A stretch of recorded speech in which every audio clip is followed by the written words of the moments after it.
বিসমিল্লাহির রহমানির রহিম। আসসালামু আলাইকুম। আশা করি সকলে ভালো আছেন। আজকে আমি একটি সমসাময়িক বিষয় নিয়ে আলোচনা করব। যারা পরীক্ষার্থী আছেন, পদোন্নতি পরীক্ষার্থী আছেন এএসআই, কনস্টেবল থেকে এএসআই, সাব ইন্সপেক্টর থেকে ইন্সপেক্টর। আ একটি বিষয় হচ্ছে কয়েকদিন যাবৎ আমরা ফেসবুকে একটি ঘটনাকে কেন্দ্র করে ভাইরাল হতে দেখেছি। সেটা হচ্ছে খুলনায় বাবা-মা তার কন্যা সন্তানকে হত্যা করে লাশ বস্তায় ভরে বাইরে ফেলে দিয়ে আসছে। আপনারা দেখেছেন। ঘটনাটি খুলনা খুলনায় খুলনার ঘটনা। এখন এই যে বাবা-মা যে মেয়েটাকে মারল,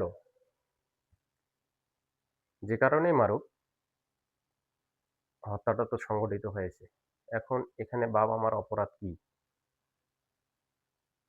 এটা পরীক্ষার্থী যারা আছেন, তারা হয়তো এই ধরনের প্রশ্ন পরীক্ষায় আসতে পারে, বাবা-মার অপরাধ কি?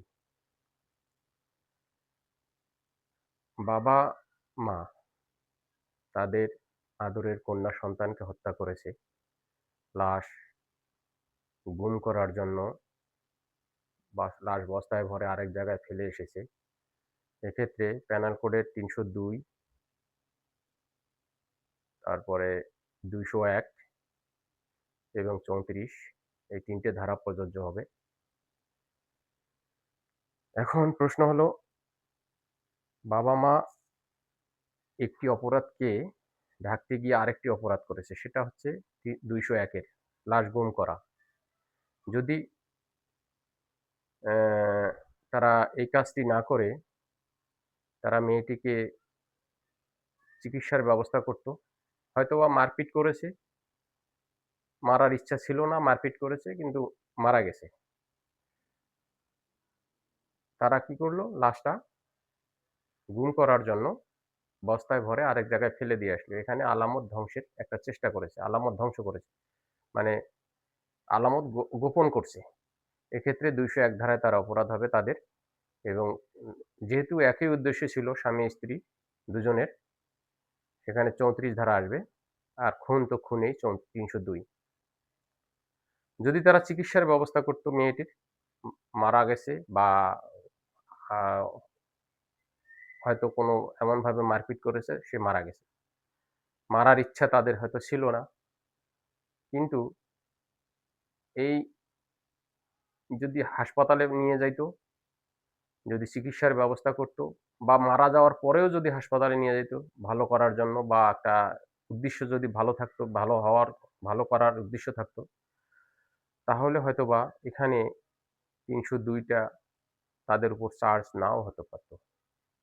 এক্ষেত্রে ৩০৪, যেটা অপরাধজনক নরহত্যা বলে, সেই ঘটনাটি ঘটত। কিন্তু তারা কি করল? লাশটি বস্তায় ভরে আরেক জায়গায় ফেলে দিল। এক্ষেত্রে হত্যার যে একটা মোটিভ, সেটা প্রকাশ পেয়ে গেল। হত্যা করা হলো এবং লাশ গুম করা হলো, এবং তাদের উদ্দেশ্য ছিল লাশ গুম করা দুজনেরই, এবং হত্যা করার, এটা প্রমাণিত হলো। এক্ষেত্রে ৩০২, ২০১/৩৪ ধারার অপরাধ সংঘটিত হয়েছে। যদি আমি যেটা বলেছিলাম, যদি তারা পুলিশকে খবর দিত অথবা 999 এ খবর দিত, এই কাহিনী ঘটার পরে লাশটা গুম না করে, তাহলে কিন্তু তাদের উপরে ৩০৪ এর চার্জ হওয়ার সম্ভাবনা ছিল। ৩০৪ এ বলছে অপরাধজনক নরহত্যা। যেটা যেটা হচ্ছে কোনো অপরাধ সংগঠনের না, হত্যার সংগঠনের মোটিভ যখন থাকে না, কোনো কারণে মানে মৃত্যুটা সংঘটিত হয়ে যায়, সেক্ষেত্রে ৩০৪ অপরাধজনক নরহত্যা বলে বিবেচিত হয়। তখন আর ৩০২ এ তাদের বিরুদ্ধে চার্জ হয় না। এখন ৩০৪ এর ঘটনাটি এখানে আর আসবে না। যেহেতু তারা হত্যা করেছে এবং লাশ গুম করার একটা গুম করেছে, আরেক জায়গায় ফেলে আসছে এবং তাদের উদ্দেশ্য দুজনের একই ছিল। সেক্ষেত্রে ৩০২, ২০১, ৩৪ ধারার অপরাধ সংঘটিত হয়েছে। অতএব অ্যা যারা পরীক্ষার্থী আছেন তারা এই বিষয়টি একটু দেখতে পারেন। এই ধরনের প্রশ্ন পরীক্ষায় আসে। আজকে ছোট্ট একটি ভিডিও করলাম। ভালো থাকবেন সকলে। আসসালামু আলাইকুম।